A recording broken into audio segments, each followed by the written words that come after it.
As an entrepreneur, we speak mostly to young wannabe 20-year-old boys and girls who want to start a business, to be desirable uh, from the lens of getting funding, to be wanted.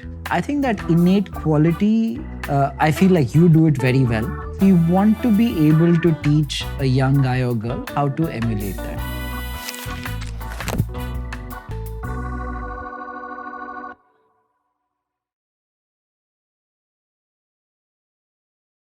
Hi Ranbir, how's Hi, it going? Nervous, excited. Over the years, I've heard so much about you, about your achievements and all of that. But I was on Reels one day on Instagram, and I came across this one reel of yours where you spoke about, was it detachment, indifference? Detachment. Detachment. Yeah. And it was something which really resonated with me because I felt like, okay, that's something that I connected with. It's not something that I probably believe also, but it's not something that I could say it openly. I was very afraid to say something like that. And I think that really kind of, I felt you there, so I got very excited to speak to you and really happy to be on the show. And I looked for a bunch of interviews Don't of have- yours.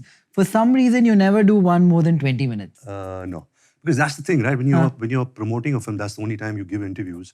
It's so film centric, and sometimes I think the relationship of film actors with Indian media, and especially entertainment media, is a bit shaky.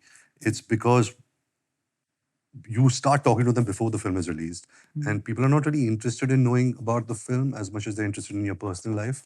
As much as at one time it was my marriage, then it was Raha, then it was how it's fatherhood. So that's what stands out. So I think a lot of actors and film people realize that interviews is not the way to go to promote a film.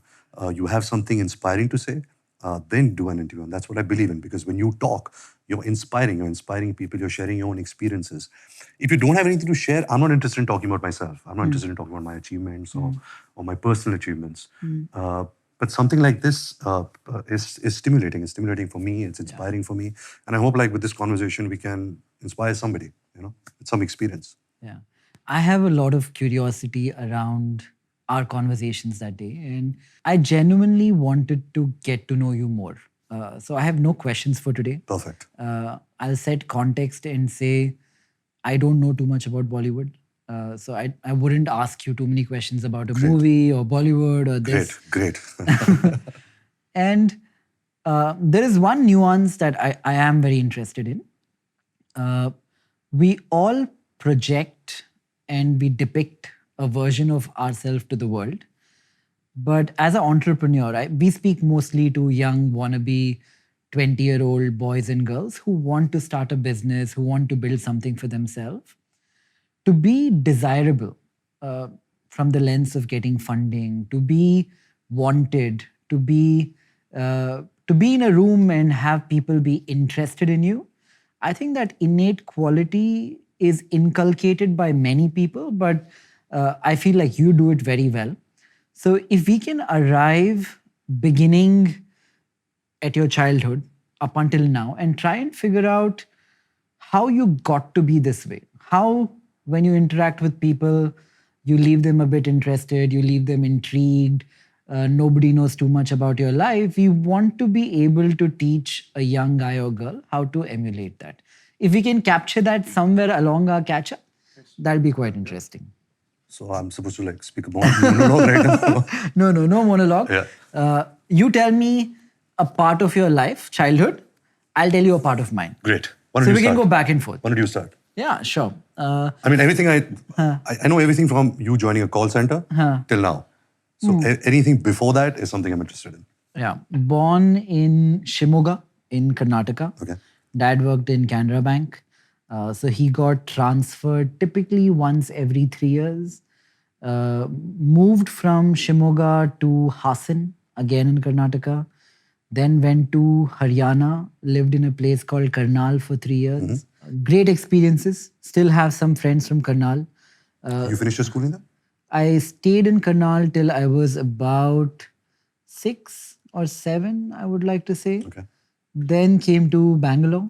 Then when my dad got transferred beyond that, we didn't travel with him. But we stayed in Bangalore with my mother, and my mother's family was here. in Bangalore. My grandmother, her Your brother, nanny. yeah, when she was alive, they were all in Bangalore. And from the age of 7 till 37, for the last 30 years, I've been pretty much a Bangalore boy. Have immense love for the city, which has in a way given me everything. And I think it's a two-way love. I showcase it a lot, and I think the city continues to love me. Hence, I was telling you the other day, you should come to Bangalore and I hang know. out. Yeah. It's very different from Mumbai. Not in the way that you typically hear from people that Mumbai is fast, that city is slow, one city is flashy, another is not. Not in such an obvious way, but in a very nuanced way. I think every city is different. Bangalore has a soul which is different from Mumbai's soul, and I feel like you have to be there to experience it. Yes. Okay. You do you. Anyways, coming back to my childhood, so I was born to Rishi Kapoor and Neetu Singh, who are actors. I am fourth generation in my family of actors. I grew up in a privileged household. I went to Bombay Scottish School. I was not really good at studies because very early on I realized to become an actor you don't need to study. So I used that to my advantage. How did you know you want to be an actor? I don't think there was a day where I said, okay, I want to be an actor. I think because you are a star kid, so there is so much of attention. See, the thing is, in school, if you get attention from a girl, you feel like, oh, मैं तो actor बन सकता हूँ. I mean, it starts there, the confidence comes in. Then being from the family that I come from, it was taken for granted. But I remember whenever I used to do like dramatics in school, I was not really good. I was never selected. I was an introvert. I still am. I was very good in football. So football gave me a purpose. It gave me a sense of, okay, I'm decent at something. I was below average in everything. Did you get treated specially in school? Being not special. No, I got beaten up by everybody. The teachers, the principal. I remember one day I was crawling out of class. we're about the same age, no? I'm 41, 82 born. Similar. Yeah. So, but I was in like a convent school. So like they were very strict. They used to hit us with canes and like dusters on the knuckles and all of that. So I've gone through all of that. And being a naughty kid, and because they thought that I was this celebrity kid and I was going out of control, they used to kind of pick on me a little bit more. Having said that, no, I don't want to like bitch about my teachers and principal because I really had a good time in school. I went to Bombay Scottish, which is a school in Mahim. Then I went to HR college. I got 54.3 in my 10th standard boards. And when I got that, I was in New York because my father was directing a movie called Aab Laut Chale. And when my mother was in Mumbai, and when she heard of the result, she called us. I haven't seen happiness in my family's face as what I witnessed. When they heard that I got 54.3, they thought like, "Arey, हमारे घर genius पैदा हुआ है." Like nobody had passed my family. The 7th dropout, 8th dropout, 9th dropout. So like they really thought, okay, this guy can achieve something in life. Did a little bit of assisting on a film called Aab Laut Chale, which didn't work. My father directed that film, realized that my father is a terrific actor, but he's not that good a director because he doesn't have a temperament to be a director. He's very short-tempered. What is a director's temperament? It's very hard, Nikhil, because you are basically, it's such a selfless job. A good director, you're doing everybody's job, but giving them the credit for it. You are the boss on set, and any decision is your decision. Like they'll come to you, even for like a color or like lensing or lighting or performance, everything is up to you. So it's kind of you playing God in a way. So anyways, my father was not cut out for that. I went to HR college in Mumbai. Never saw a classroom. Just had dosa outside and went and the pool bug had hit everyone, right? Snooker and pool and bowling.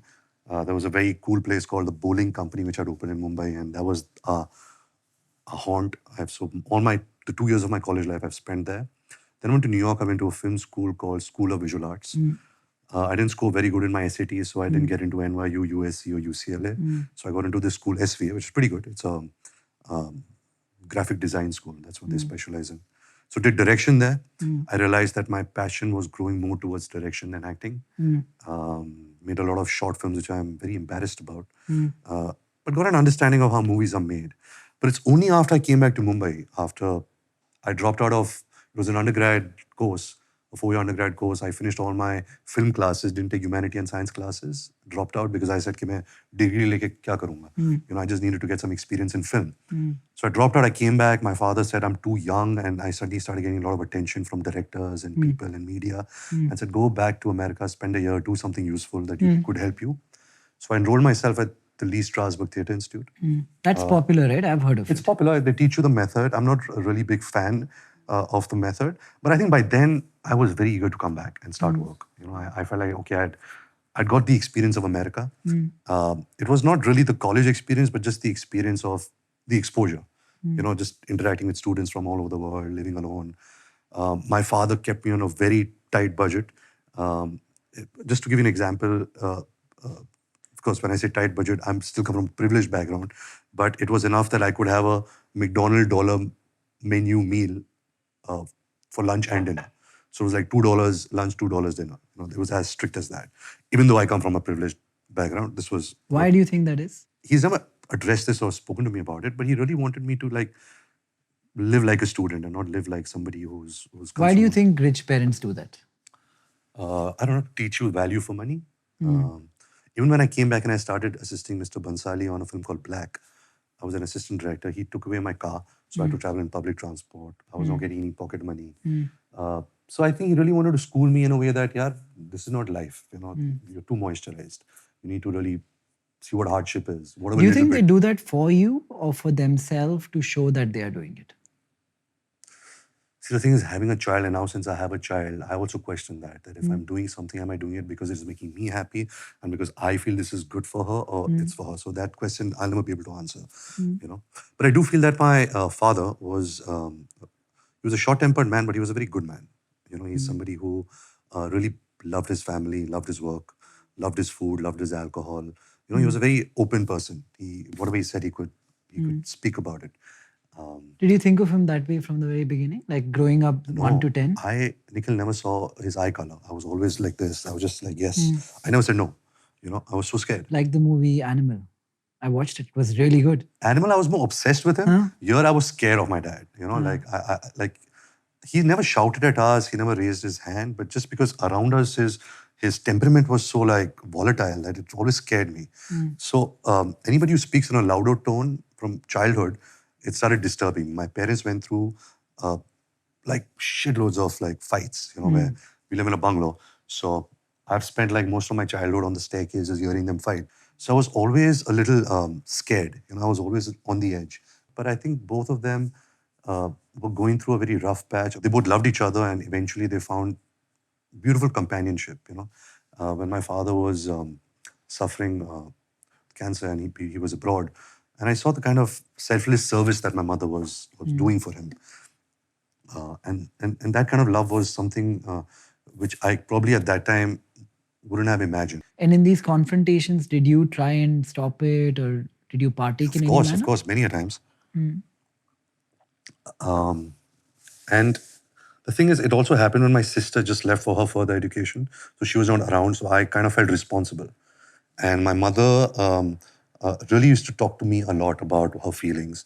My father was not an expressive person, so I never understood or heard his point of view. What was the issue? What was going on? Why do you think he was the way he was?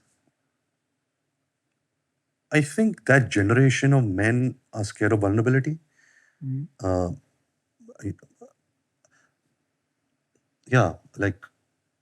to express his love to me, he never could hold my hand. Or, he could hug me, but his hug had it wasn't a hug. Maybe I'm blaming it that it's that generation, but I don't know. He just was very distant. I knew he loved me a lot. He cared a lot for me. Do you think the movies of the time define how very subconsciously the men of that generation want to be? Do you think the movies of your father's time subconsciously made him who he is, who he was? I think that's how India was also, no? At that time. Art imitates life, life imitates art. That goes on year by year. But I think back then, the kind of movies my father was doing, it was a way more forgiving audience. cinema was like a very big medium, and it was, apart from cricket, it was the only source of entertainment at that time. So you could be doing 5 films a year on the same subject, the same story.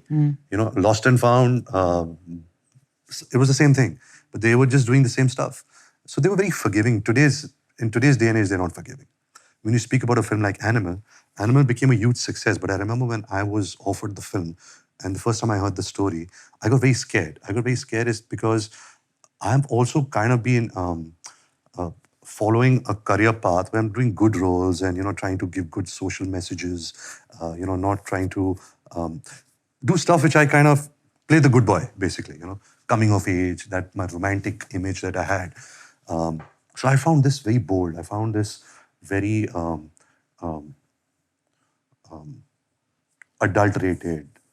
I found this something which I was very scared that maybe the audience will not accept me. And let me tell you, like when the film was released, even though it did amazing numbers and did really well, and we got a lot of love, there is a big audience which found this film misogynist and found this film wrong in some way. I'm not saying this because you're sitting here. I feel like I'll get into a little bit of trouble maybe for saying this, but how can somebody be okay admiring Godfather where a gangster is killing 20 people and that is okay? His own brother. Yeah, but this is not okay. I don't think movies should be where society derives their sense of morality. Movie is a medium of entertainment, right? And you're portraying a story and doing it in the best manner. That was the intention, Nikhil, but I think it was misconstrued. And I think social media also played havoc. They need something to talk about. So they really went to town with claiming what a misogynist film is. And what happens is that, the hard work that you put in. And I know that this director also made a film called Kabir Singh, which also faced the same thing. It just gets diminished. There's a lot of hard work, a lot of good intentions that went behind it. But because it suddenly gets this tag, which is not true, the perception that you were talking about stayed with this film.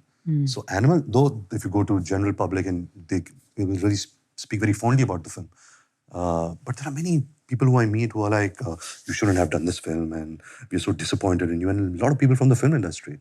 So I just quietly apologize. I say, sorry, I won't do it next time. I don't really agree with them, but I'm in that phase in my life that I really don't argue with anybody. And if you don't like my work, I'll say, sorry, I'll try harder next time. If you had to do it all over again, would you? 100%. The kind of, I was kind of stagnating and hitting a saturation point in my career. I was called the next superstar for a very long time. And I'm not saying I'm a superstar today, unless you don't have that continuous blockbuster films, you can't be called a superstar. But I think Animal, what it did is it was the correct film at the right time to kind of just at least take another step up. Otherwise, I've been kind of flatlined in the same status. So that was very important for me, for my confidence. It was very important for me to kind of change, shift from a boy to a man in some ways. Going back to childhood, sister, how is that relationship? Sister is 2 years elder to me. I love her. We shared a room together till I was in the 7th grade. So I was 13 and she was 15. She used to beat me up first because she was bigger than me. She was a bit chubby, but when I grew in size, then I used to beat her. Do all the WWF stunts with her. But then the thing is, she left for further education to London. By the time she came back, I went to New York. By the time I finished and came back, she got married. So, I missed out on the good years of bonding with her. She's married in Delhi. She has a beautiful 13-year-old daughter. Her name is Samara. I love my brother-in-law, great super guy. I don't know if you've ever met him. His name is Bharat. So she's happy. She's in a good space. I'm happy for her. But I'm not as close to her as I would like to be. Again, it goes back to that indifferent detachment. I've always been that person. You think you're that avoidant attached? I think so. Always. And this is not something that I became after I became a working professional. I was like this at a very young age. I think I have this faint memory. I don't know which friend this was, but I think when I was like 4 or 5, whenever this friend used to leave home after playing with me, it used to really burn inside, like something used to break. And I think maybe I just closed up and I just detached myself from everybody. Maybe it was that. Maybe I was born that way. I don't know. But I do have memory of feeling a lot of pain when that person was going away. But having said that, now that I am a father and I have a daughter, that's a game changer. So that is making me question detachment and indifference. Because I feel like I was just born. Like I was reborn right now. So the 40 years of my life that I've lived was another life. This is another life which is starting. So feeling a lot of new kind of emotions, a lot of new kind of feelings are creeping in, new thoughts. I never feared death. I always said that I will die at the age of 71 because I had this obsession with the number 8. I don't know why I said that. I don't know to sound cool or what. But now I'm like, that's too soon. That's like another 30 years. I want to live at least for 40 more years. So all that has changed a bit now because I have a daughter.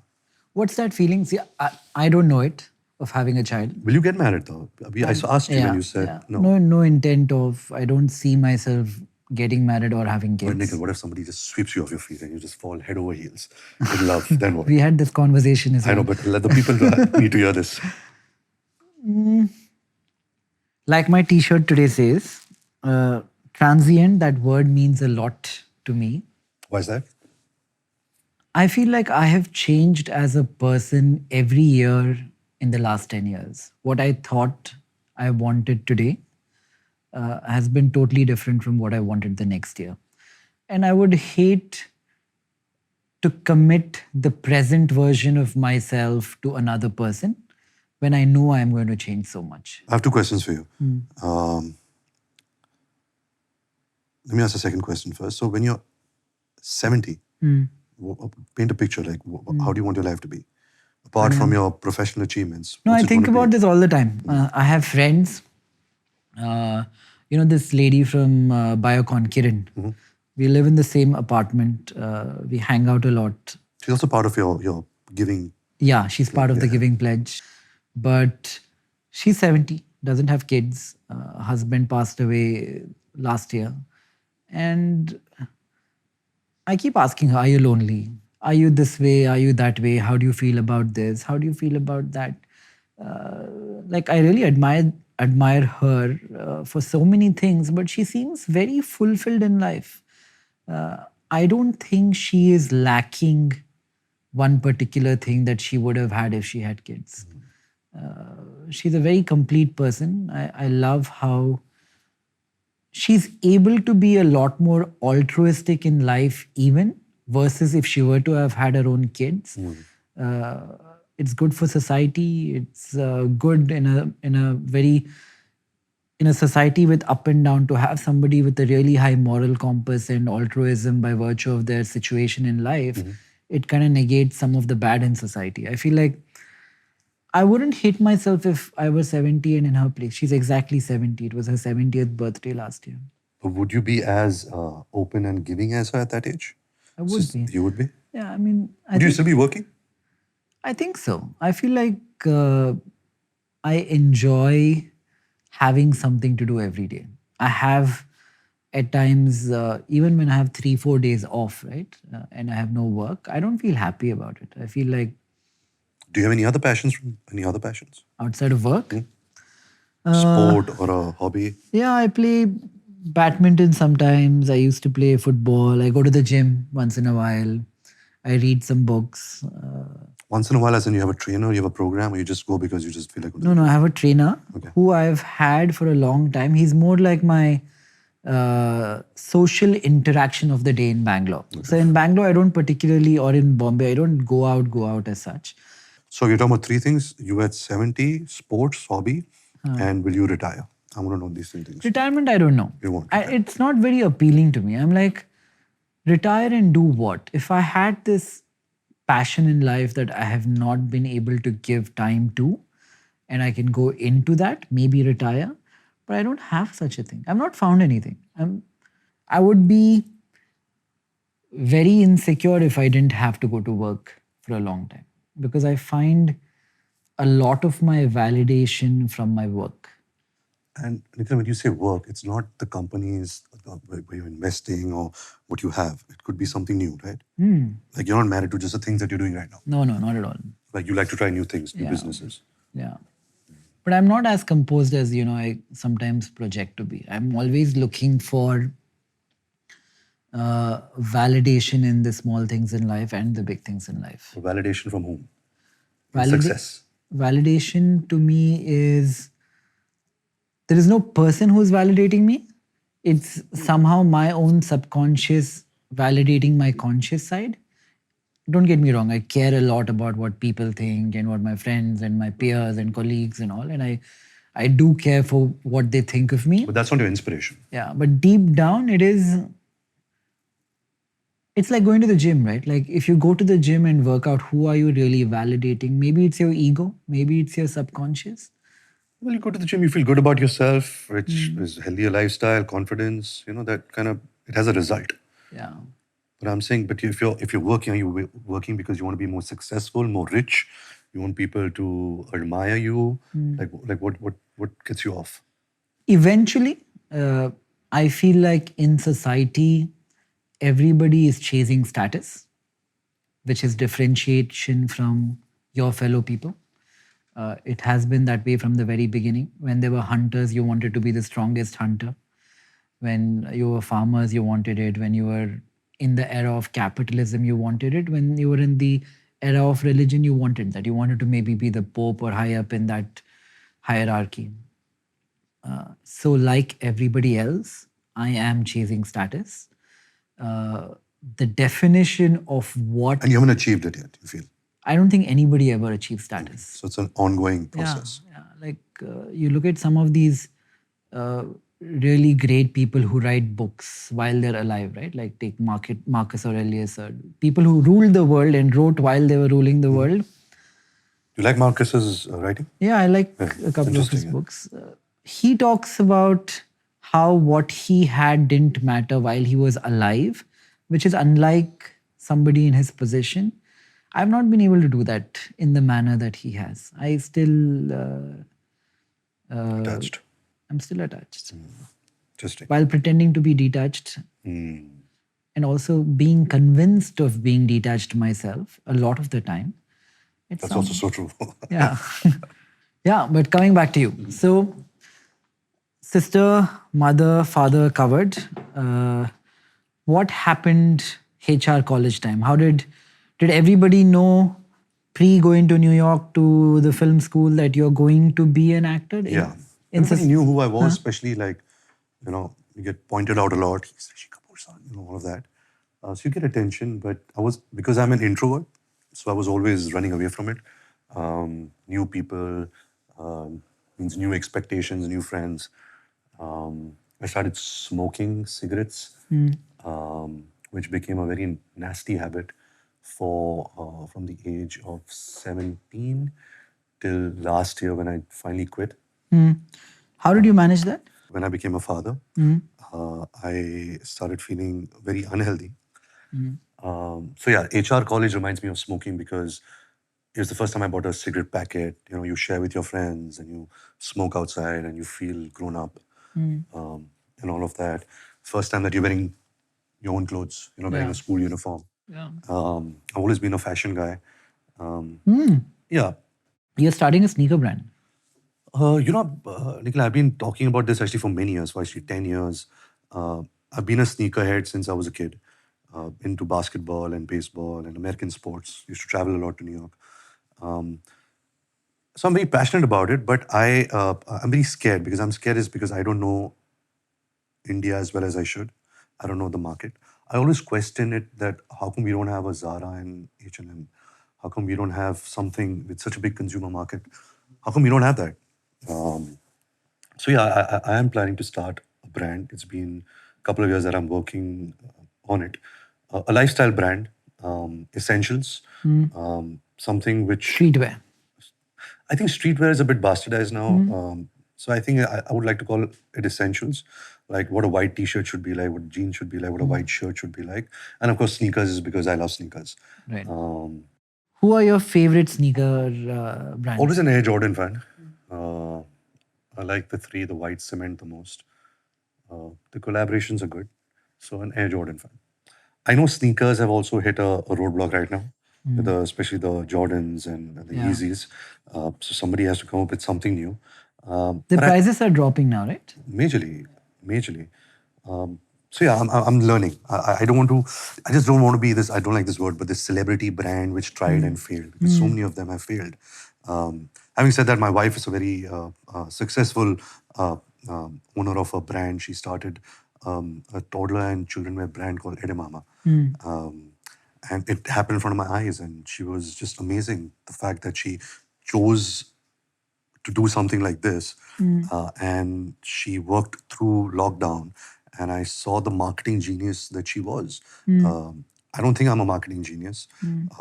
I do have an idea and a dream and a vision, but I'm still trying to do the groundwork, just study the market, meet people. I met really interesting people about their experiences. So yeah, I'm still learning. What do you feel though about this whole? I feel like Indian celebrities shy away from being vocal about who they are as people. They show the very media trained facet of them. And I feel like that worked 5 years ago. I don't know if it works today, because you can't fall in love with a face or the manner in which a person acts or the proper image that they project. I think people fall in love with the flaws. People fall in love with the vulnerabilities. And So then, is it like, I'm taking advice from you because I'm an actor, and I've always tried to stay away. I've always tried to create a little bit of a mysterious aura because I'm a film actor, and I did realize very early on that if I was on social media also, people would get bored of me because I'm there for them to message and abuse me or say I love you, or I'm on endorsements and film marketing and my films are releasing. It'd be too much of me. So then, where is the mystery? But if I try and control my narrative, that, okay, this is Ranbir and this is who I am, this is who I like, will the media or the audience, will they like that vanilla version even though it sounds vanilla, or they want to create something which seems, this guy is a celebrity, so let's make it more masaledar?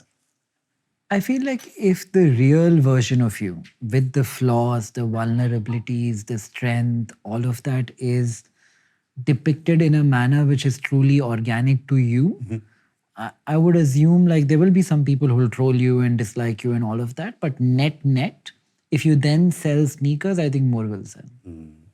I personally believe that. Because when you're buying George Clooney's tequila, what are you really buying? You're buying, Him. yeah, right? Because, I mean, there's no differentiation in the product beyond a point. So, beyond childhood, okay, we established you had avoidant attachment, a bit like me, Yeah. hate confrontation to a certain extent, great relationship with sister. Great relationship with my mother. Not so great with my father, distant, but loved and respected him. Stopped crying very early on. And I just stopped crying. Yeah, that's my childhood. Funny, I didn't even cry when my father passed away. I know that when the doctor told me the night that I was in the hospital, I was spending the night there. I stayed there for quite some time. And he said that this is his last night and he's going to go anytime soon. I remember I went up to the room and I got a panic attack because I didn't know how to express myself. I didn't know what was happening. There's too much to take. But I don't think I've grieved. I don't think I've understood the loss. I mean, losing one of your parent is a very big moment in anybody's Do you feel life. guilt? I feel guilt as much as guilt as he felt while he was going away. Because that 1 year that we spent together in New York while his treatment was on, he often spoke about that. One day, I was there for like 45 days stretch and he came to my room and he just started crying, and he's never showed that kind of weakness to me. And it was so awkward for me because I didn't know if I should go hold him, I should hug him. And I really realized the distance. And I feel guilty that I didn't have the grace to let go of the distance or the glass between us and go and hug him or give him some love. So I have guilt for that. Yeah, also, you've been brought up saying that now you're responsible and this and that. There's certain things that play in your mind. I have a mother, sister, wife, a child, and my father passes away. Can I show my weakness? I don't know what it is, but I just didn't cry. And I have tried therapy before my father got sick in London. And I don't think therapy worked for me for two reasons. Firstly, because I don't think I could completely honestly express myself to the therapist. Maybe I wasn't someone who I connected with. And secondly, I realized that the therapist, in some way, was teaching me how to manipulate life. Explain. In a way that it became, okay, if this is, say, a conflict with a friend, so there is a certain way, there is a method that you can overcome this problem by doing certain things. And whatever he was telling me about, say, relationships or life, it made me realize that I don't want to manipulate life. I don't want to put something in motion to avoid it because it gives me peace or it doesn't stress me out. Again, maybe it was a bad therapist or maybe I didn't gel with the therapist, but that didn't work for me. Right. I'm often told by a lot of my friends and my new ones to try therapy is because I don't express myself, I don't cry. So I'm nothing against therapy. It's just that I have to open myself up, and I'm very scared of opening myself up, I guess. Yeah. But if you are also an introvert, how did you do it then? When I went to her, or whenever I go to therapy, I go usually like once in a week or once in every 2 weeks. But do you go to therapy thinking like it's gym for the mind, or do you go to therapy because you have something that you want to unlock? I feel like it makes me more efficient. So it's basically going gym for the mind. Yeah, I feel like it makes me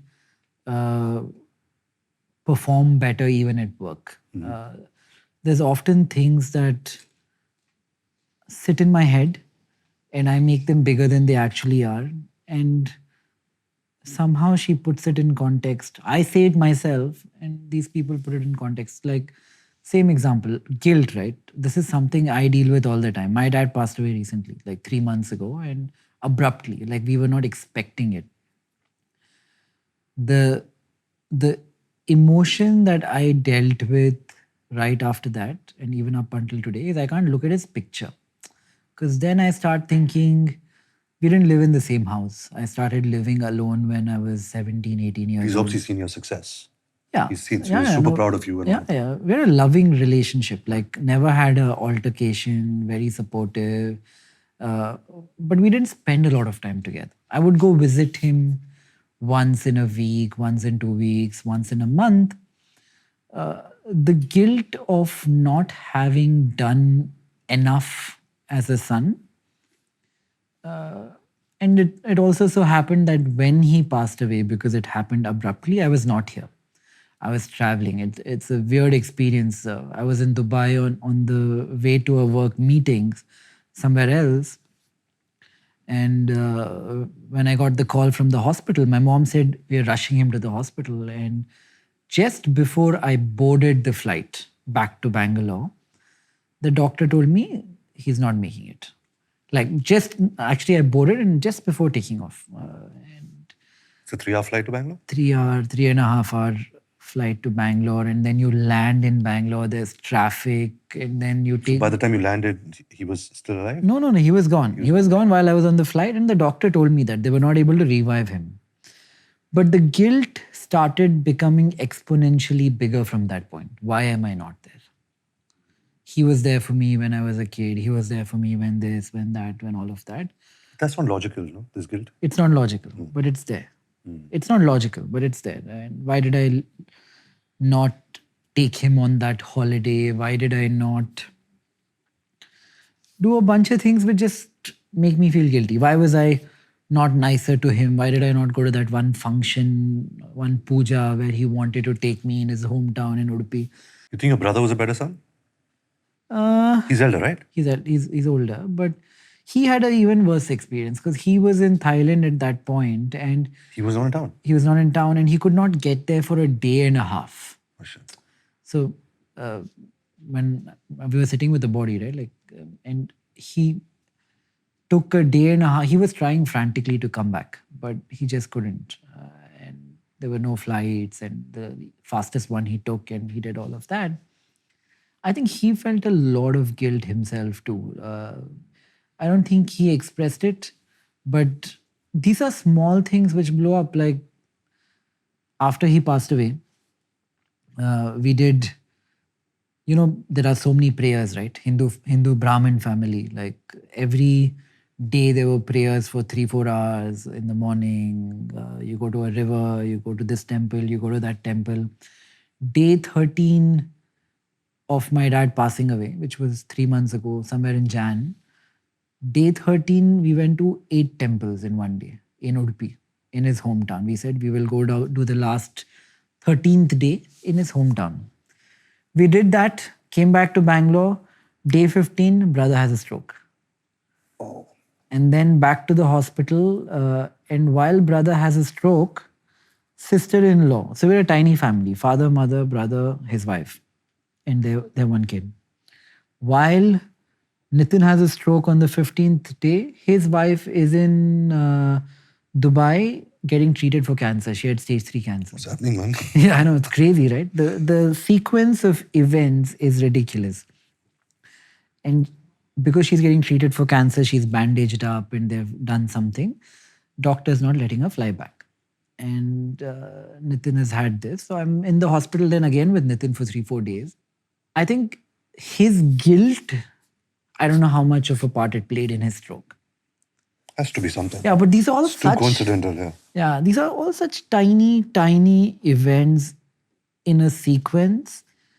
It feels like all of our lives we believe are in the world out here, but they're actually in our head. So guilt is a big thing. What's your relationship with God? Uh, You went to these temples because your father would have liked it, yeah. not because you wanted to.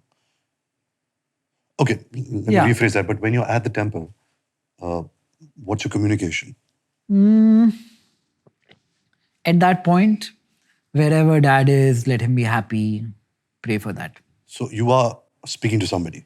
You are You speaking believe to that you're somebody. speaking to somebody. Yeah. So you believe in God. I don't know. This is a very fluid thing in my head. At times when I have been asked this question, I have said, I don't know. At times I've said yes. Like many others, like myself, I am guilty of using it as a crutch. When something drastically bad or good happens in my life, I suddenly have a belief in God. And when life is So you don't thank God. You're not grateful towards. when something good happens, I'm very say grateful. thank you, God. Yeah. Like when something very bad or very good is happening. I feel like I have 3 versions of answers for this. I feel like I have a cynical answer, I have a stoic answer, I have an optimistic And answer. you believe in all 3 of them. Yeah. Yeah. Let's hear all of them. Yeah. You tell me yours and give me a minute to think. So I grew up, my father was extremely pious. He used to do 2 pujas a day. We used to celebrate Diwali with a puja. We have Ganesh at a home for 5 days, Ganesh in RK Studios for 10 days. We celebrate every festival. We have Navratras at home where we grow the kheti and mata. So God was a very big thing growing up. And I think it made it gave a lot of peace to my father. My mother was less religious, lesser than my dad, but it made him happy. So she used to do it. So we as kids saw them. Like you said, kids see their parents and try and emulate that. So I have a good feeling about God. I've never, I realized very early on that my manifestation power is very strong. If I ask something from God, I was getting it too easily. So at a very young age, I stopped asking because I said I'll save it for a rainy day, you know. And I was very young when I was having this conversation with myself.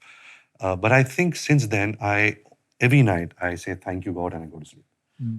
So I've never ever asked God for something, even when I'm in trouble, even when like my mother's fighting with me and I don't have another conflicted conversation with her where she's going to cry and stuff like that. Or I want a film to succeed, or I want to buy something. I've never asked for that. So my relationship with God is a lot of gratitude, and I feel very, very grateful for the place I'm in, of everything that I have, and so that kind of sums up my relationship with God. I started believing a lot in the Sanatan Dharma. I think I started reading a lot about it in the last couple of years. I went quite deep into what it is, what the effects are, and see, you believe it or you don't believe it.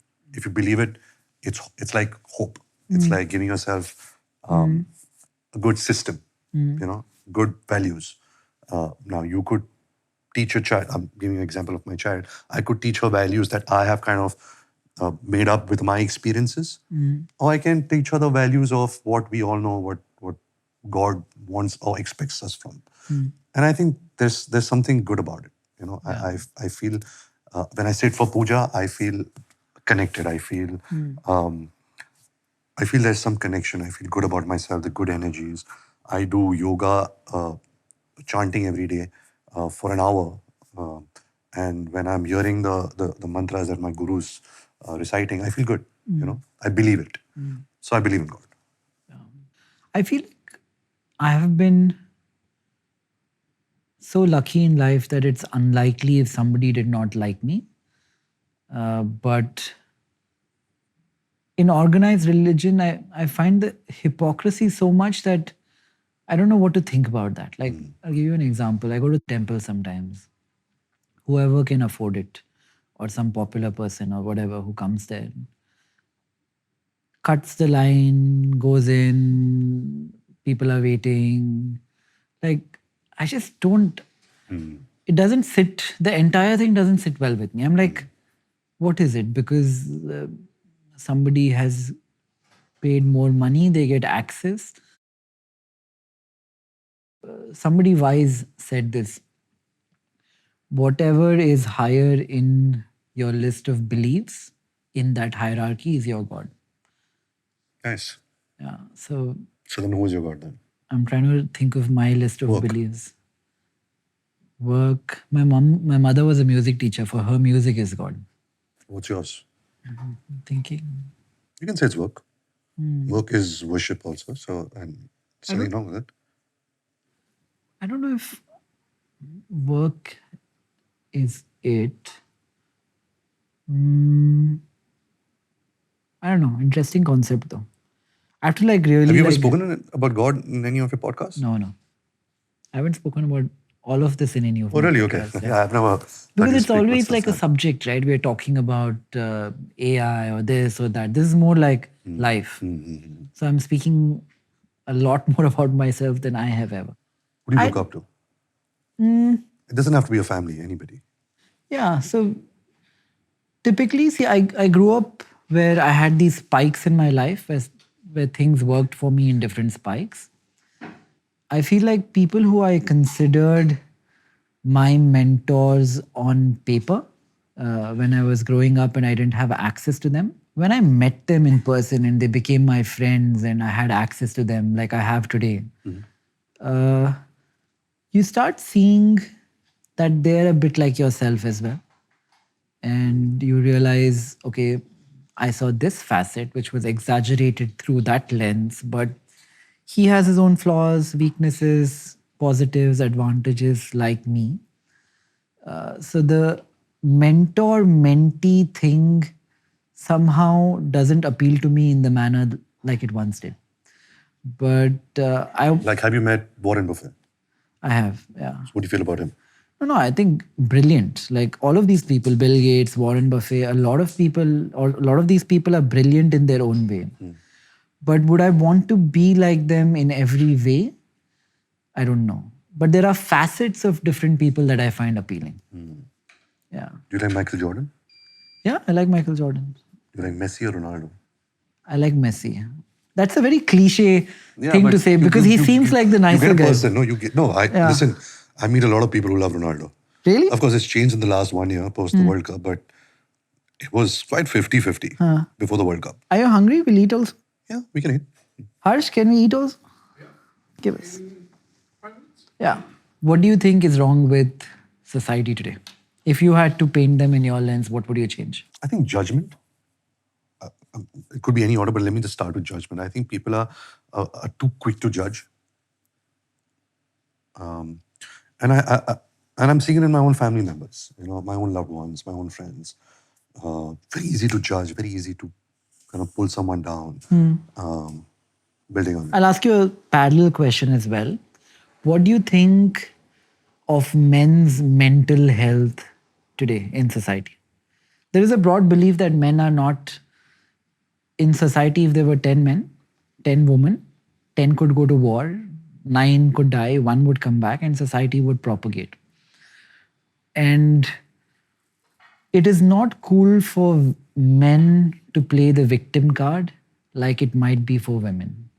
What do you think that does to male psychology?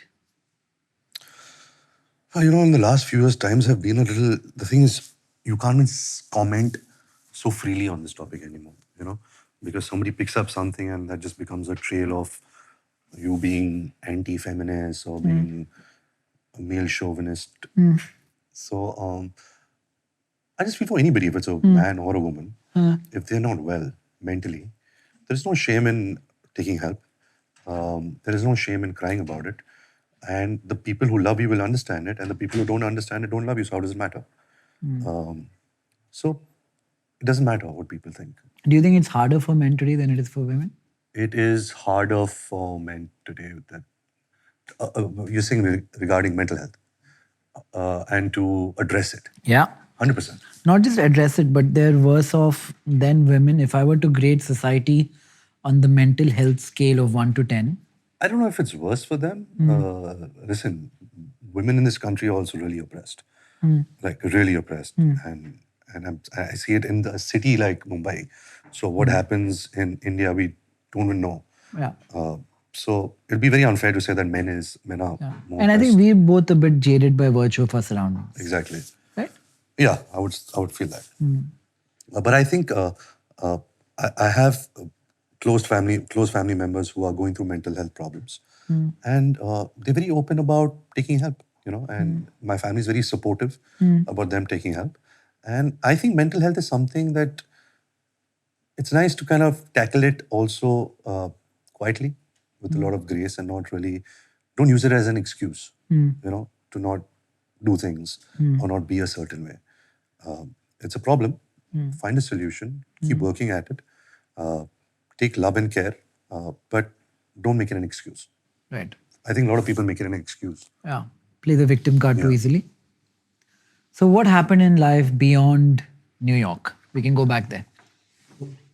So Nikhil, I mean, when I started, I was always regarded as this playboy guy who was just like dating actresses. And let me tell you, I was in New York for 3 years, 9 months. I didn't date one girl. I didn't go on one date. I was at What home. era was this? This was from 2000 to 2003. Why? Because I made myself believe, I've always been an ashik. So I made myself believe that my first girlfriend in school, when I left for New York, even though I was not with her, I made myself believe that was my love of my life. Now it's over. Now let's just focus on work. If things happen with her, it'll happen. But that's not. And I think that mindset just made me not feel interested about anybody. Nobody. But yeah, when I came back and I started working, and then of course I dated two very successful actresses, and that just became my identity. That he's a Casanova, and I was labeled a cheater for a very large part of my life. I still am. It's one of those adjectives which pop up. Bothers you? Don't care. No, I don't care. It used to bother me because it's not really entirely true. People don't know the entire story, and I would never ever speak about somebody like this in public because it's a very private thing. But things were spoken about me, and if it makes that person happy, I don't have any conflict with that person. But it used to bother me when it used to bother my parents. So my parents used to open the papers and read about it, and they were like, "What's happening?" So I don't think they also got bothered. I used to think that okay, it's bothering them, so it's bothering me. But eventually, I realized that listen, I am just a commodity. Now I am accepted by the audience. Now people write good things about me, bad things about me. It's just a commodity. It doesn't matter. So why am I taking myself so seriously? There are millions of problems which are way more important than me feeling bad about being written about. And you believe in, when you say romantic, you believe in one woman forever. I think that's the only way, right? I mean, That's the only healthy way of living, is because I wouldn't want my woman to be with somebody else. So I won't be able to accept that. So it's only fair that that person expects the same from me. Yeah, but yeah, so I don't want to hurt the person I love. I don't want to hurt Alia, and I definitely don't want to hurt my daughter. So I will definitely not do anything which will ever make them question me. And you're romantic for prolonged periods in life. I think so. I think, yeah, What is romance to you? Like, how do you like? watching a movie, laughing, chatting. You know, I'm so lucky, Nikhil, that I married somebody who I'm extremely to as a friend. Like, we can really chat, laugh, bitch. You know, like, she's my best friend. And I got really lucky with that. How is Alia as a person? Alia is a wonderful person. She's somebody who is she's got she's very colorful. She's 11 years younger to me, and when I met her, it's very funny. The first time I met Alia was when she was 9 years old, and I was 21. I was 21. I was 20 years old, and we did a photo shoot together for a movie Sanjay Leela Bansali wanted to make called Balika Badu about child marriage. So that's the first time I met her. It seems a little weird now to Were you narrate this already story. in movies at 21? I was assisting Bansali on Black. Right. So yeah, he wanted to make a movie with me, so he was dabbling in these different films. So I did a photo shoot with Alia, and I have that photo shoot. I'll show it to you. That's the first time I met her. But Alia was somebody who I met over the years, and I knew that this person is special. I have immense respect for her as an actor, as an artist, as a person, as a daughter, as a sister, and she really makes me smile. You know, I'm very happy to go home to her. I love going on a holiday with her, but I love coming home with her also. Is she in a good mood a lot of the times? Well, she is a very ambitious girl, and she's a overachiever. Like, she's really passionate about her work. Extremely passionate, extremely intelligent. So yeah, she has spaces where she is kind of fragmented. So you really have to get her attention. But I think over the years, me really cribbing to her about it, I have her attention now, and I'm talking like she listens to me. You know, so I think she's really made certain efforts, and I must acknowledge this about her, is that, like, everything I complained about or she complained about, I think she made better efforts than I have. She changed more for me than I have changed for her, and I'm acknowledging it, but I should do something about it. So I should change a bit. Changed how? She, for example, used to speak in a very loud tone. And I think because of my father's tone, growing up, always kind of rattled me. So she really made efforts to kind of change that. And that's not easy when you've lived 30 years of your life speaking a certain way. You know, she's someone who very instinctively reacts to if Raha falls down, or she's like, you know, there's a reaction that kind of throws me off also, you know. So she makes certain things which put me at ease. I hope I could say something that I did to put her at ease, but I don't think I've done anything yet. I did bake a cake with Harsh once on her birthday. Harsh, what year was that? What cake did we bake for her? Sorry, a milk cake. Yeah, yeah. It's not a big. Yeah, these were our courting honeymoon period years. Have you been living together for a long We've time? been living together since the first year that we started dating. Which was how long ago? This is 2018. We started working on a film called Brahmastra, which Ayan made. The first thing we did on Brahmastra, we went to Tel Aviv to work with this movement coach called Ido Portal. And on the plane is when we started our romance. So it was just that first day it was on. So yeah, romance for me is just hanging out with her. So lying in COVID bed. was together. We were staying together. She lives alone, I live alone. So it just made sense. They say that much time with one person suddenly can change everything. Like, what happened in COVID of living together? Oh, it was the best time. I should not say it, but I really had good time with Alia. Like, we were together for the entire lockdown, and I don't think we were frustrated with each other. We were being healthy. We were training. We were playing online Catan. Do you play Catan? Okay. We learned poker. So we had a good time. I think that really solidified our relationship. And I think at the time when my father got sick, she was really there. You know, she was there when I was in America, when I was in the hospital. If I was staying, she was staying with me. So she's really done a lot for me. Does that change? I hear so many people in marriages, how your partner is with your family is a game changer. I've heard this from so many people. I think so, no? It's because you love your family, and another person who is an outsider is loving your family the way you love your family. And that's something which, even if it's not real, you know, even if it's an effort, it's still an effort. Because that kind of effort is not easy, you know.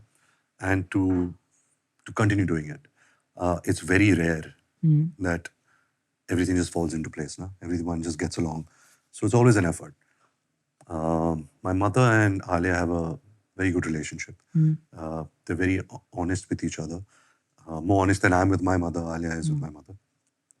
And that makes me very happy, you know, because surrounded by women.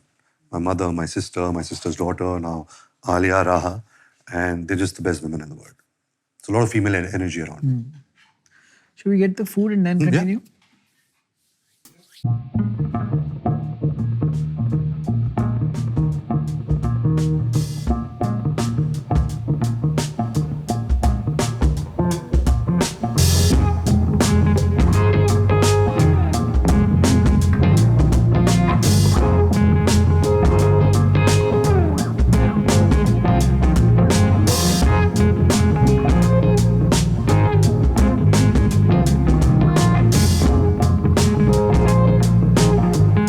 Maybe I'm going to join politics. No, Never. never. Why? I feel like,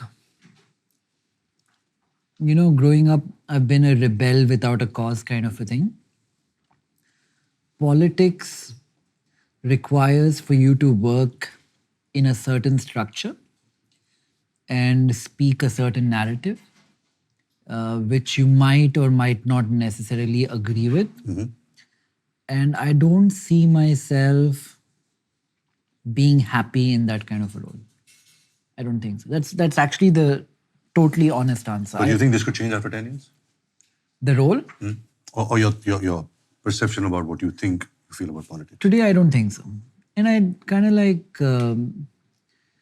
I like my life, the version of my life that I'm living today. That you've created for yourself? Yeah. Yeah. And I don't think I'm as badass as I would need to be for me to be a politician. Not today, at least. Would you?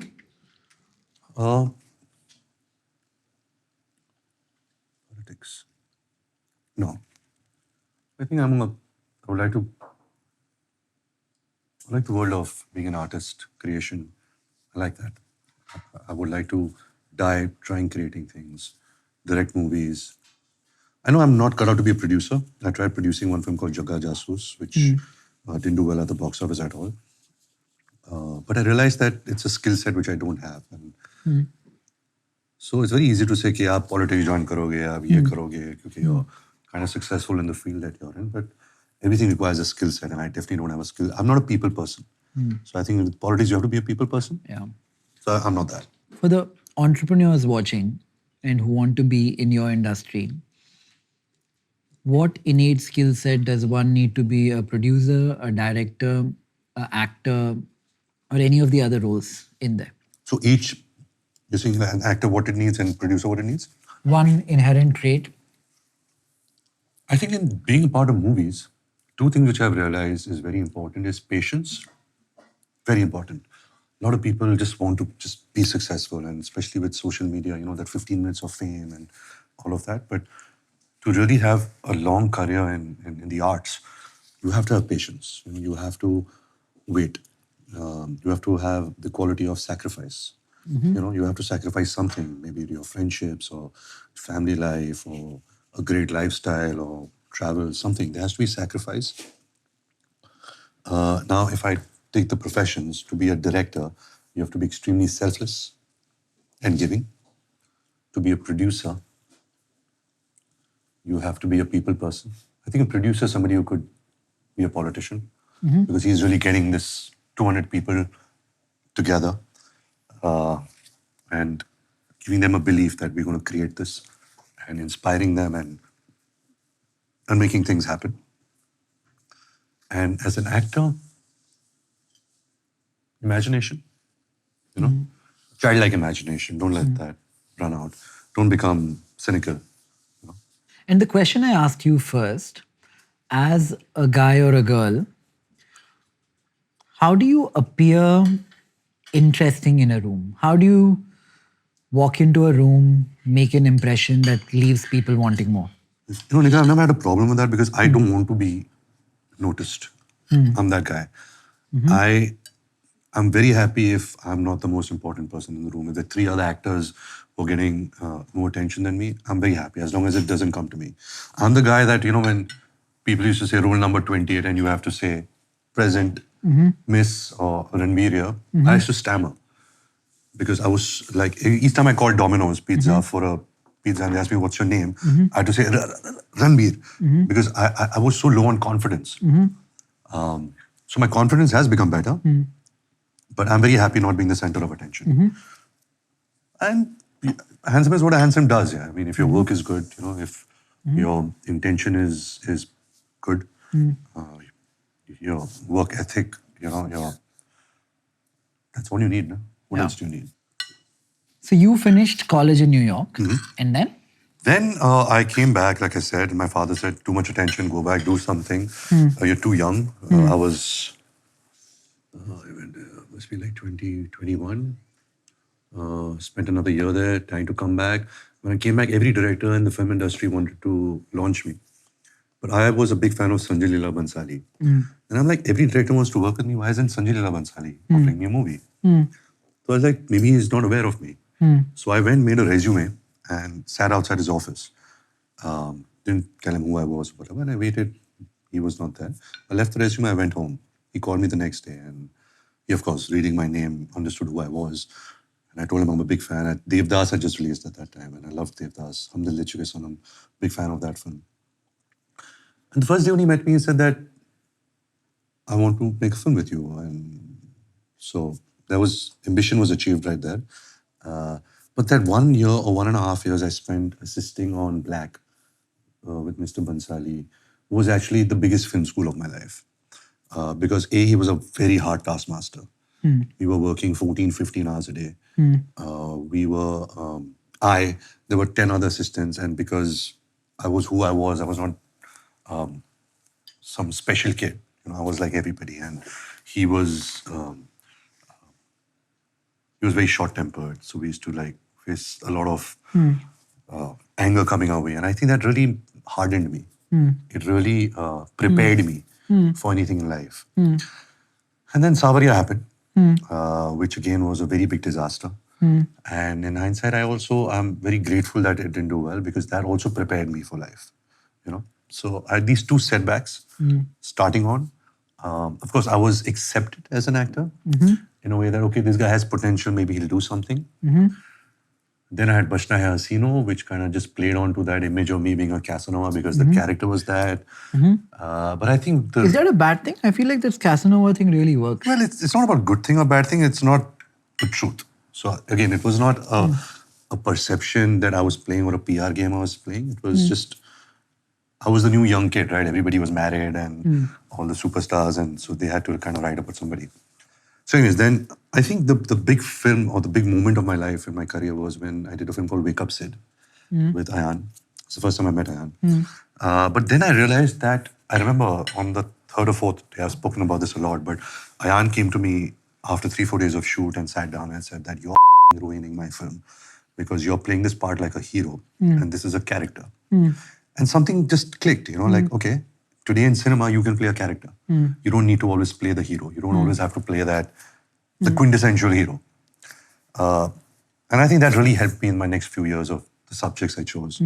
My father was always against the films I was doing. He was like, ye kya hai? Ye kya picture kar raha hai? Wake Up Sid, Barfi, Rockstar, Rocket Singh. So he was not a big fan of these films. And I know where he came from. He was like, listen, India is a very big country and Wake Up Sid is not going to reach India. It's going to reach your main cities maximum. But if you really want to be a bona fide star of India, you got to be in more commercial movies. But then I realized that whenever I tried a commercial movie, it never really worked out for me, is because the intention was, let's do something bigger. The intention of believing in a story and character was always something which worked well for me and works well for anybody, actually. Eventually, you will only become a star or a superstar if you're a good actor, if your work is good. So I just focused on my work. Which movie was your dad proud of?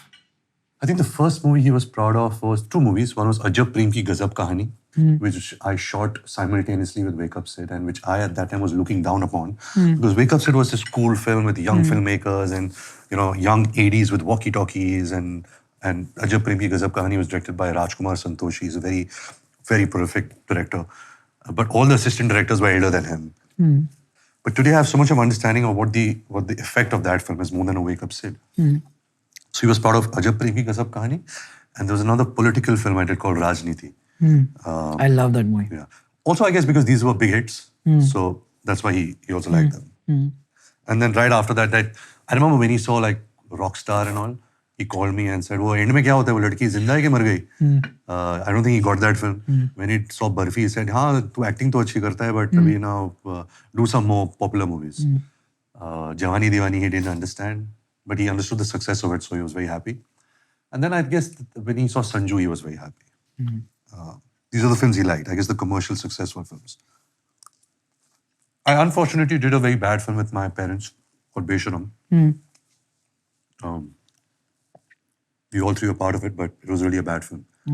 So that was not a good experience. Whose opinion matters the most when a movie comes out? See, I always believe my mother is my biggest fan. So she will always like everything that I do. My father was a little bit, he became too cliche, his opinion. To a point where he was so scared to watch my films. I did a film called Tamasha with Imtiaz Ali. He didn't watch it because he thought it was too pseudo. So he's like, instead of me giving my opinion, let me not watch these pseudo films only. So that kind of fear was always there about what he would think about a movie. But no, I think an audience's reaction has always been, because it's see, I'm in a industry or an occupation where the result is, there is an immediate result. Correct. You do a film and there's a result. It's a hit or a flop. It's a hit or a flop. Like I've done a film called Rocket Singh Salesman of the Year, which was a big disaster. There are many people who come now and say, "Oh, that was such a wonderful film." But the audience didn't like it, and audience is king. If audience doesn't like something, means there's something wrong in the film. Otherwise, there's no reason for them not to watch the film. So I think the audience's validation, it took me time to realize that, but it's their validation or their opinion which matters the most to me. So how many films done now? I've been working since 16 years, and I have had Animal, I think was my 20th release, so which is not a lot of movies. I should have been on my 40th film, but most of my films take a lot of time. So 20 films in 16 years. They say whenever you get a lot of a good thing, something else goes away. Something bad also happens. Successful in professional life, I think you're at some kind of a peak today, right? Like a bunch of stuff you've done has worked. What has gone away? It's come at the cost of what? See, the thing is, I'm in this, in a way, in a service industry. I'm providing entertainment. And being in that industry, I take it as an honor and not sacrifice. So I look at it that way. I've sacrificed childhood friends. I've sacrificed home life. I've sacrificed a life. I don't have a life. I'm on a movie set or I'm preparing for a movie. I'm now saying pre my daughter's birth. That was my life. But it doesn't feel like a sacrifice because I genuinely love what I do. I love being on a set. I love acting. I love telling a story. I'm sure there have been a lot of sacrifices, but it doesn't feel like a sacrifice because if I had to go back, I would still choose the same way. What does it mean to be a superstar? Like when you go somewhere and you see the reaction that you get, what does it do? Not the superficial thought, but deep down, what does it do for you? And what will happen if it goes away? Of course, it's the greatest feeling in the world, when you get love. You're receiving love. You're receiving love from people who you don't know. They look at you and they smile at you and their eyes light up. And that feeling is amazing. But I can't get too attached to it. And this, of course, I've realized very early on because I grew up in a film family, and I've seen so much of successful people, but at the same time, I've seen so many failures. My family has generations of successful actors and failed actors. So I know why the people failed. I studied it, from a very young age. I was noticing everything. I was noticing my father, that he didn't like getting bothered. And if a fan came to ask him for an autograph or a picture, he very rudely turned to them and said, no, I'm not interested in doing that. And I always, sitting on the other side of the table, looked at that fan's face, and that fans used to look at my father with so much of disdain and disappointment that I was like, listen, I don't think I have the ability to say no to somebody. If somebody wants to take a picture with me or take an autograph, I'll be more than happy to do it. So I don't take this job for granted. I know what success is. I know what failure is. I'm very balanced about it. Anyways, the person I am, I've never felt an extreme high, and I don't feel extreme lows. So if it's a successful film, it's more like, bach gaye, till the next one comes. And if it's a failure, like, shit, let's try harder again. It's been quite balanced that way. If you had to say your top, this helps me get to know you so much more as a person. Your top 2 highs of life and lows of life? Oh, my daughter's birth, top. Second would be,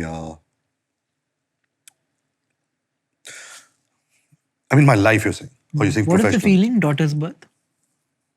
Till the time she was born, when Alia was pregnant, you're imagining it, right? You don't know what the feeling is. She could feel it because baby's in her. But when she was born and I was given, I was like, first thing, the doctor came and gave me Raha. It's not, you can't describe it. But if I had to describe it, it's like somebody's kind of taken your heart out and just put it in your hand. It's so, it's instant. It's the love of your life. Like, oh, it's too good. Yeah, it's too good. Never felt that, never will feel that about anything or anybody in my life. Does the mother and father feel about it differently? People say that the mother is connected at birth. The father takes 6 months, 12 months to feel something. Yeah. I think Raha considers Alia as a part of her. So she doesn't consider Alia as another human. Like, they both are one. But like, with me, she looks for like the masti and fun and the laughter and flirting. We are flirting all the time, me and my daughter. So anyways, that was my top moment. And I think the first moment would be, again, it's a little bit of when I got the first form of attention, was when I scored a goal for my under 14 tournament for school. And when you scored a goal, your name used to come in the newspaper in Times of India. All the inter-school matches. Bombay Scottish. And our team was really good. We won a couple of cups. We also played state and all. So that was a very big moment. And my mother made a cutting and I still kept it with her. But these 2 moments come to mind. Lows? What about yours? Highest moments. The lows are coming more easily than the highs. I don't know why. We'll get to lows, but if you had to choose 2 highs. I'm just getting a lot of lows. I don't know why. Okay, let's address the lows then. Let's wait for the highs to come. Lows were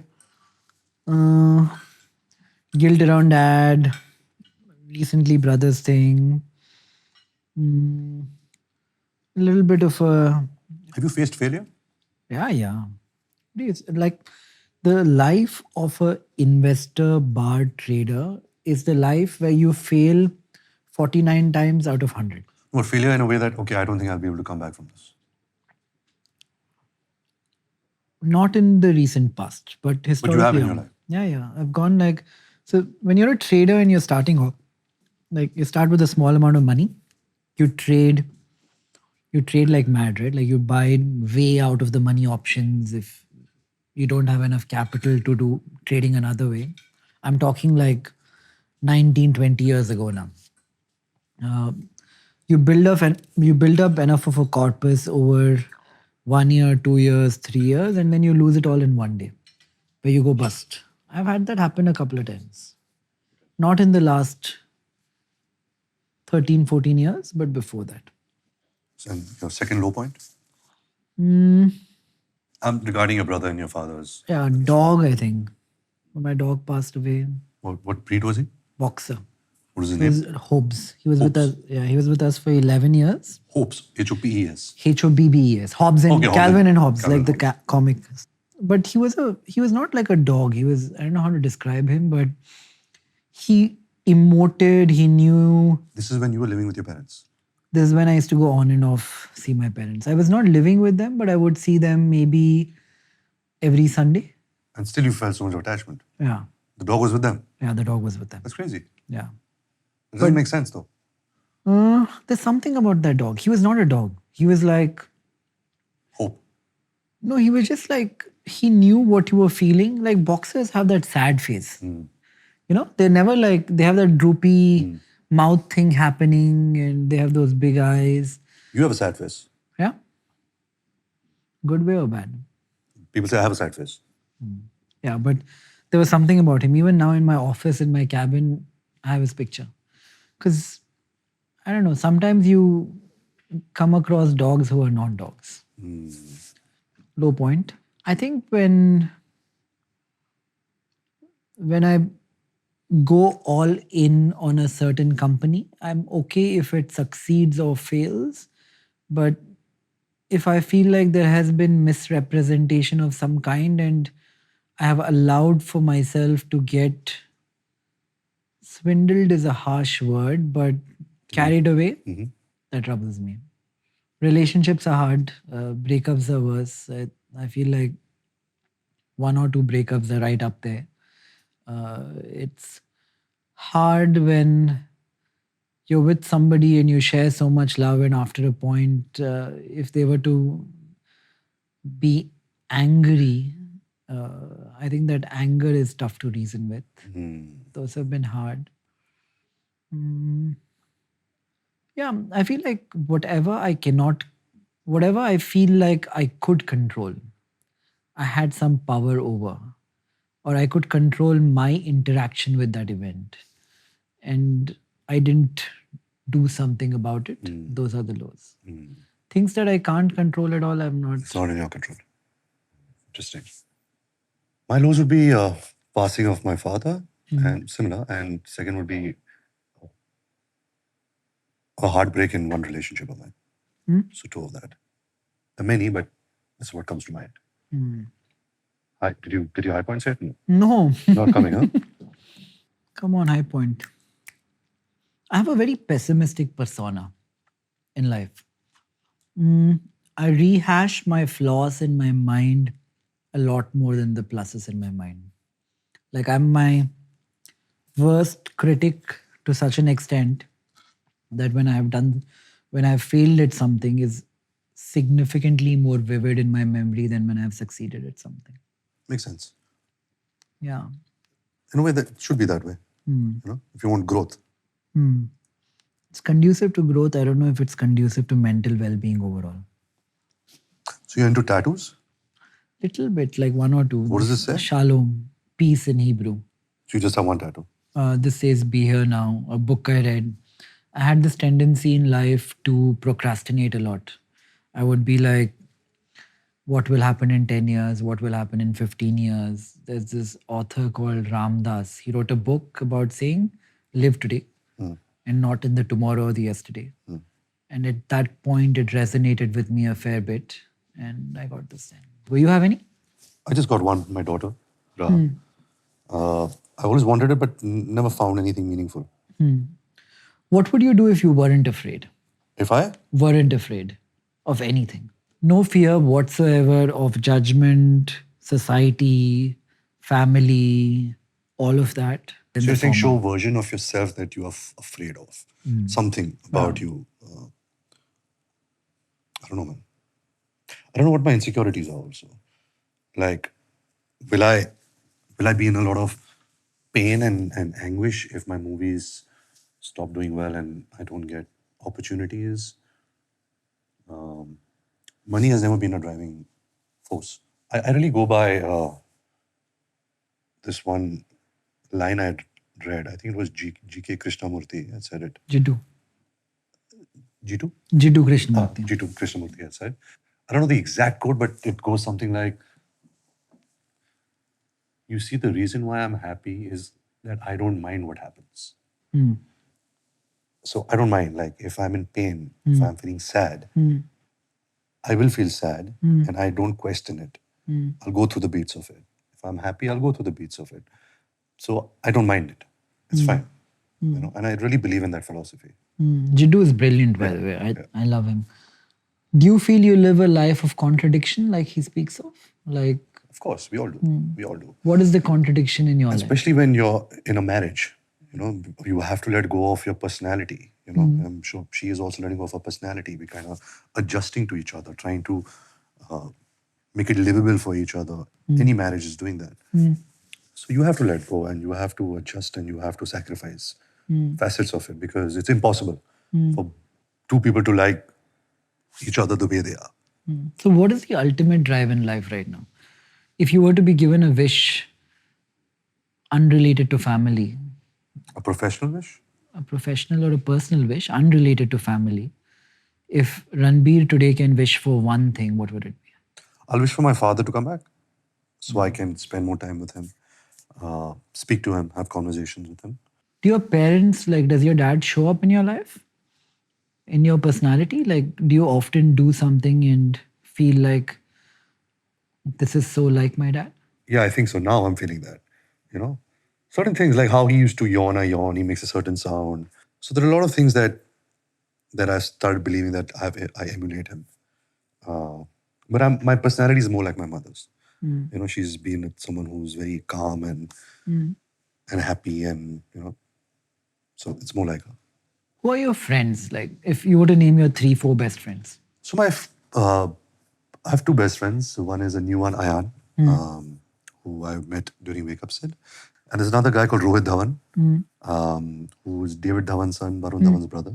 He's a director himself. He's a close friend of mine. So Rohit is that guy who I call to have mindless conversations with. Ayan is a little bit of a moral compass. You know, we both have certain ideologies and a vision for how what we need to do as filmmakers or actors, and we share that philosophy.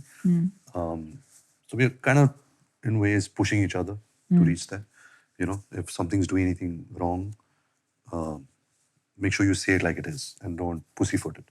And what is your ideology? Ranbir's ideology of life?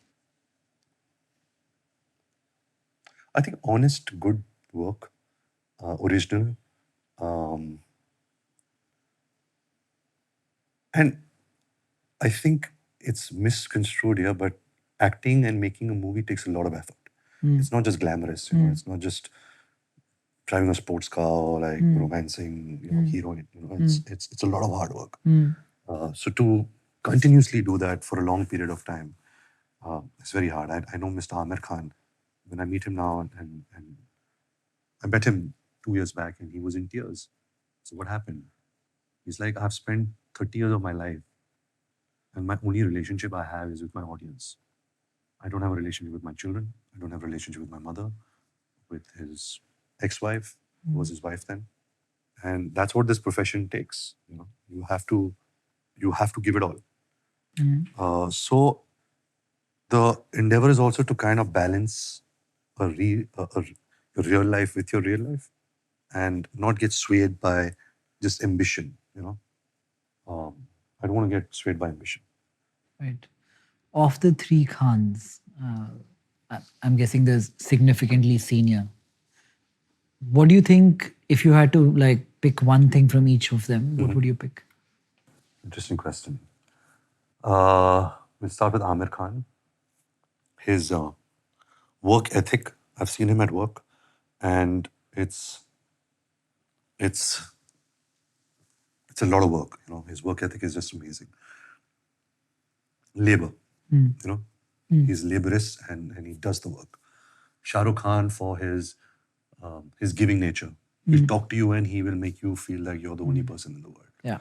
And I've seen him do that to Yeah. every person he speaks Yeah. to. And initially I tried doing it. It's not possible. Yeah. What is he doing? What is he capturing that is working so well? Because I feel the same way. Like, I feel like He's giving. And when you're giving, people take, they receive. giving in terms of attention. He's giving himself. This is a piece of me. And even if he's not there, he's still giving. You know, and audience sees that effort. For Shah Rukh Khan, after so many years, where he is in life, to still give. It's really admirable. And Salman Khan, for his, a lot of things I admire about Salman Khan actually. I don't speak about it often. There is a mischievous, childlike quality in Salman which is not gone away. You know, a lot of people who don't know him can get confused that he is trying to bully you or something.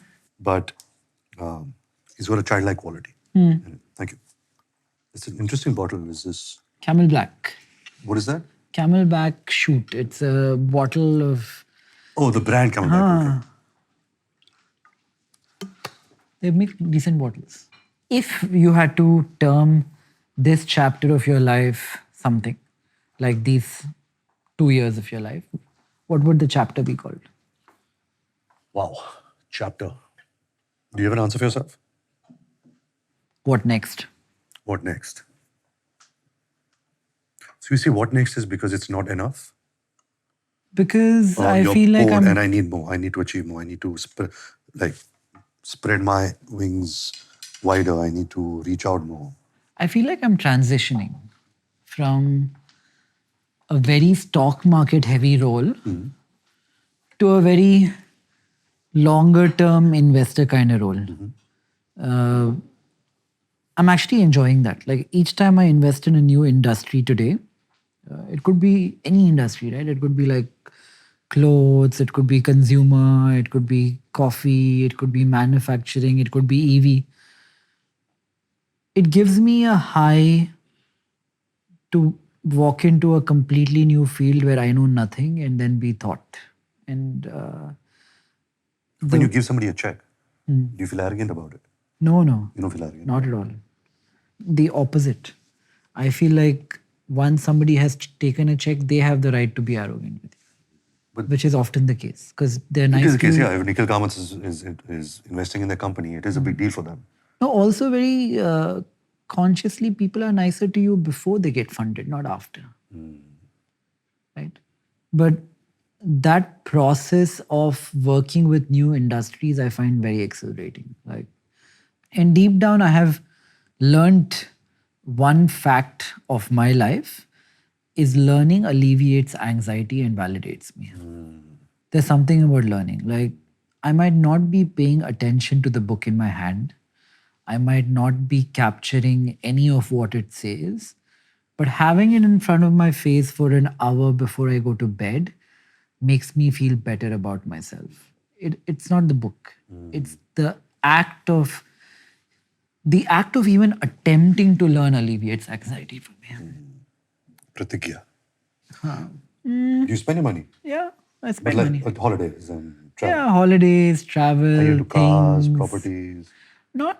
I'm not a saint or anything like that. Properties, no. I rent this house. I rent my house in Bangalore. You don't believe in investing in real estate? I'm not a fan. I feel like rental yields on residential real estate in India are 3%. If I'm able to utilize a property at 3%, it would be far-fetched for me. I mean, the rate of borrowing in society today is 10, 11%. Even after you made so much money? It's What are you going to do with so much money after you die? It's not that. I just feel like I'm getting a deal when I'm renting versus buying. I feel So like there's no emotional thing that I want to own a home. no, never.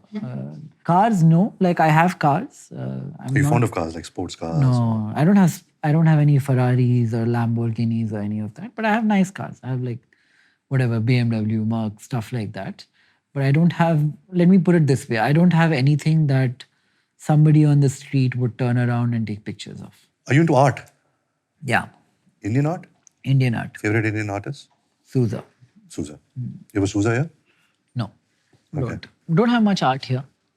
Little bit more in Bangalore. Okay, who else? I'm not talking about the masters. If you're talking about like any There's a artists. new guy I have outside called Anjaneyalu Gundu. Okay. African? No, Indian. From Hyderabad. He used to paint footpath and signboards.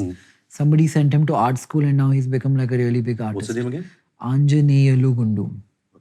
I like Pavel, the Polish guy.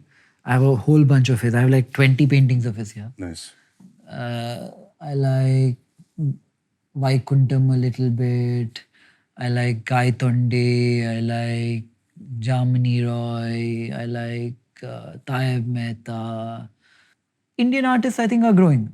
I think the Indian art scene has slightly lagged behind because we always painted in 2D in a way.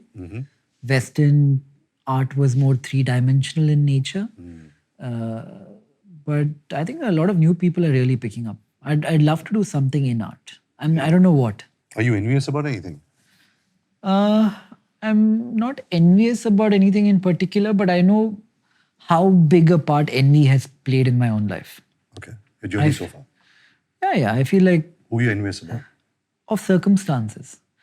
Young, can't afford a certain thing, want to work doubly hard in order to obtain that is at the bottom of it, like the core feeling is envy, it's jealousy, it's insecurity.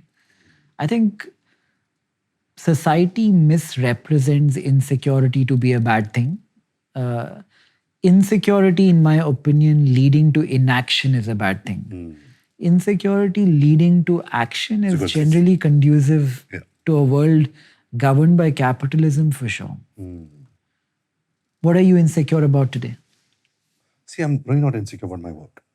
You know, I don't know if that's arrogance, if it's that too much of self-confidence, if it's in the place I'm in my life, where I am. So I don't feel insecure about it now. Maybe tomorrow, if everything's snatched away from me, I can't imagine that. I do have a lot of faith in my art. It's been a while since I've been insecure. You know, I don't like feel insecure if I see Alia romancing another guy on screen. Maybe like 10 years back, I would feel that. But I've grown up. I've understood life a bit. You know, Yeah. I'm really interested to know about your relationship with our Prime Minister. Yeah. Like, are you friendly with him? I, Can you pick up the phone and call him? no. Somebody told you not to say anything? No. Can I pick up the phone and call him? No. Have I had the privilege of? He's very fond of you. I don't know about that. I feel That's what we hear about. Like he's very fond of what you've done, what you've no, achieved. I don't know. I feel like I've had the privilege of being around him at a couple of events, and I think people read into that. But like, I respect him, I admire him, and I feel like I'll give you a story. Once we were in the US, there was 3-4 of us with 2 years him. back. Yeah, 1 year back or something like that.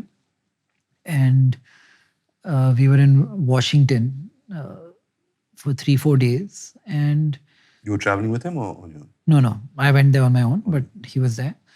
And he would do a speaking session with us in a room with some American businessmen and all of that at 8 a.m. in the morning. He would go give a speech somewhere at 11 a.m. Then he would go sit in like the vice president something at 1 p.m., 2 p.m. He would do something else at 4 p.m., something else at 7 p.m., something else at 11 p.m. And at 8, 9 in the evening, I was out. I was like, okay, I'm tired. After 2 days, I'm feeling sick.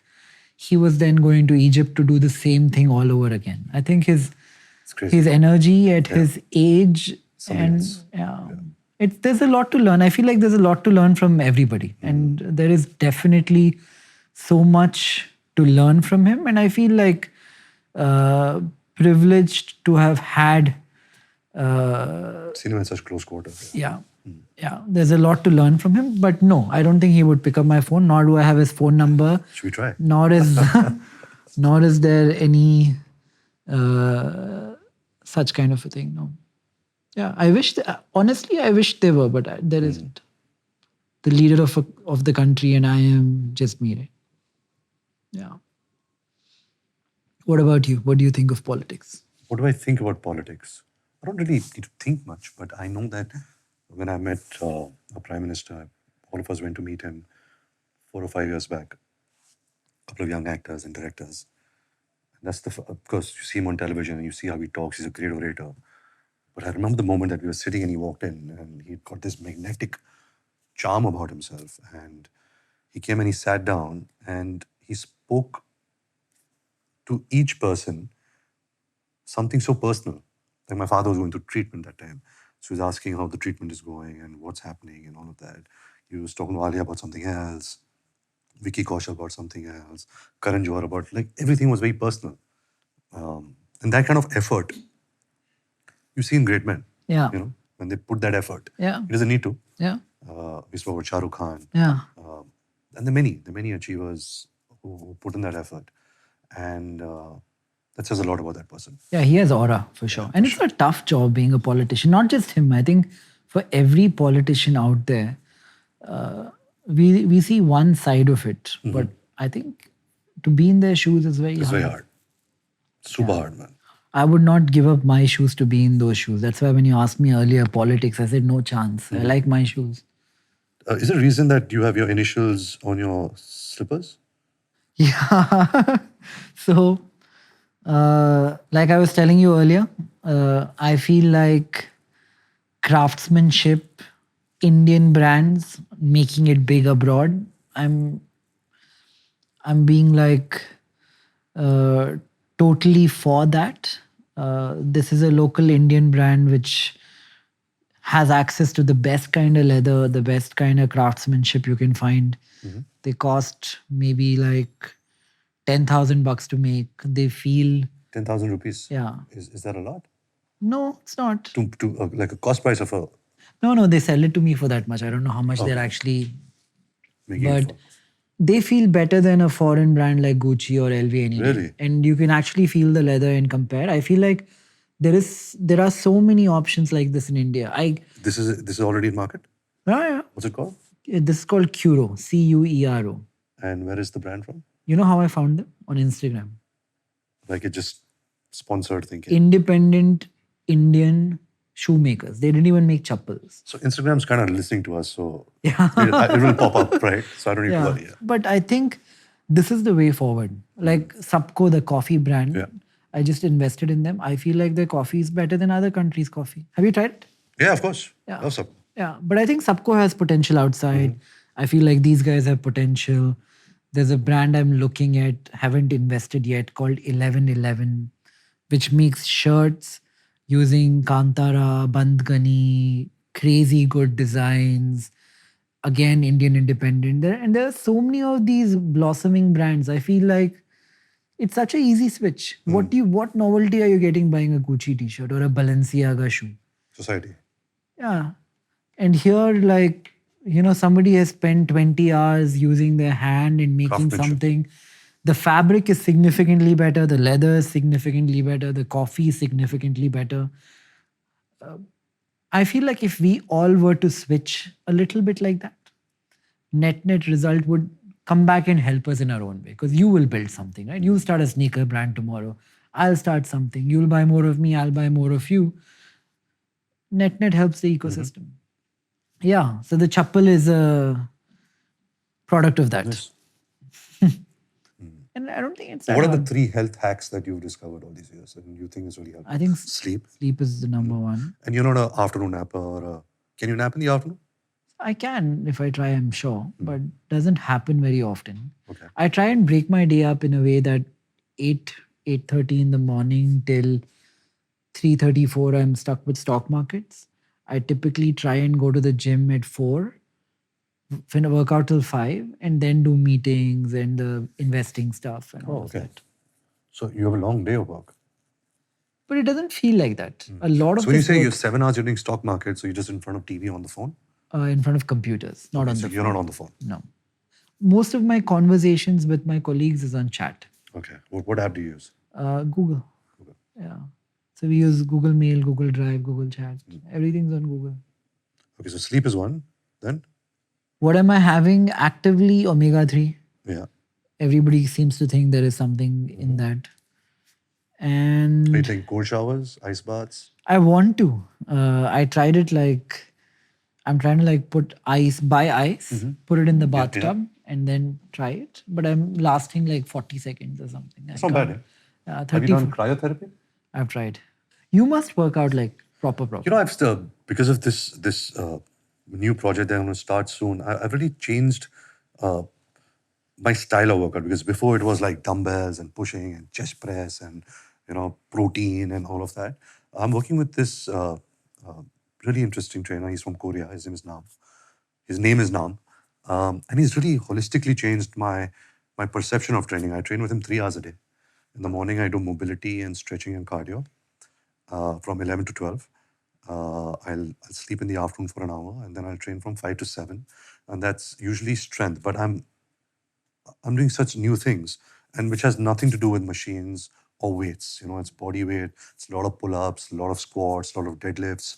That's the only weight I use. Otherwise, a lot of new style of training. Handstands, headstands.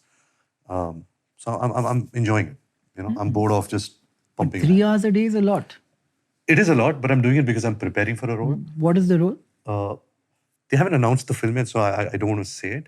But it is definitely the most challenging part that I could get. It requires a lot of, it requires another level of, I wouldn't say method, but preparation, which I've been preparing actually since the last 7 months.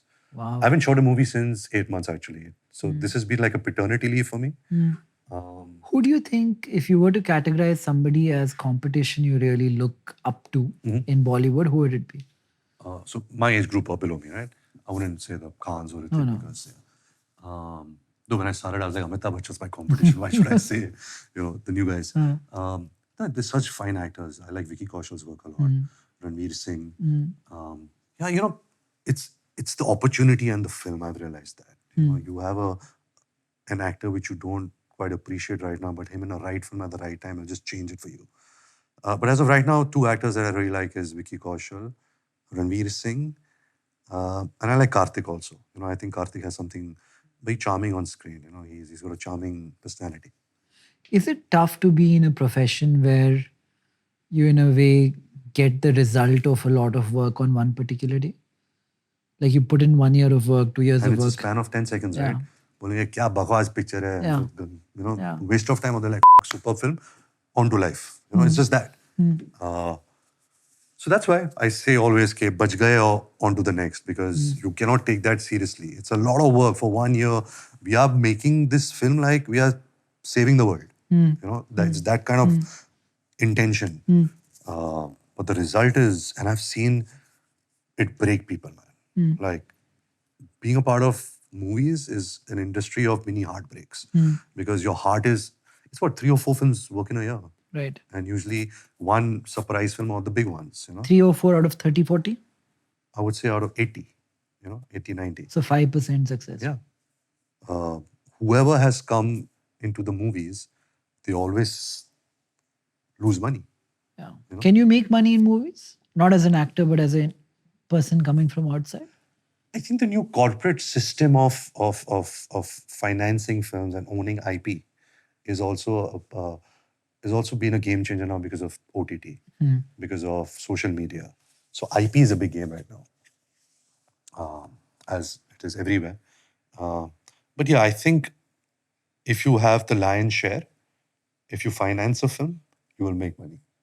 But if you're just a producer who's just taking money and making a film, you don't want to make much money. Right.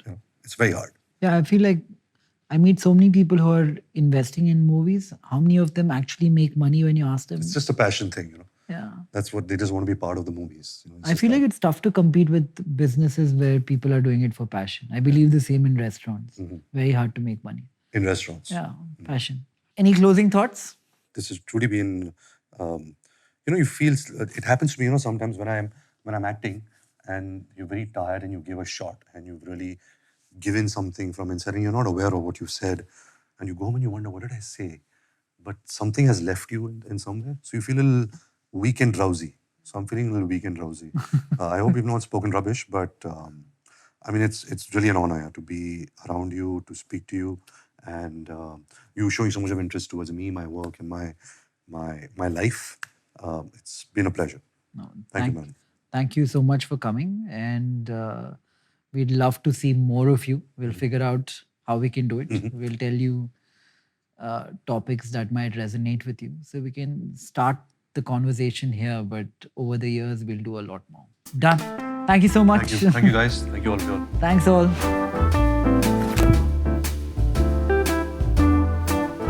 I think we've done 3 hours. Are you serious? Yeah. Like, cut it. बहुत बकचोदी हो गई.